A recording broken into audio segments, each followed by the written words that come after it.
Welcome to Kenton's videos. Enjoy the video. You start by opening Chrome and confirming it's current. This avoids hidden UI differences. Next, decide which search engine you want, a built-in option like DuckDuckGo or a custom URL. Make sure you're in the profile where you want the change. Once done, disable sync temporarily if you prefer local testing. Now go to the three-dot menu and open Settings.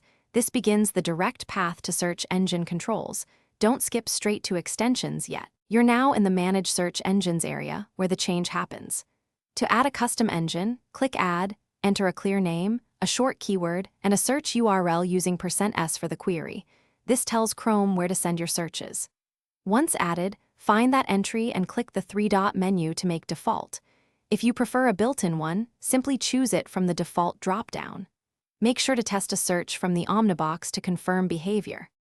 Finish by running multiple quick searches from the Omnibox and a new tab verifying results use your chosen engine. If an added engine fails, go back to Manage Search Engines and remove or re-add it with the correct %s URL. If the change doesn't stick, clear site data for search domains, disable conflicting extensions, and, if necessary, reset Chrome settings to default. This often resolves persistence problems. Make sure to re-enable.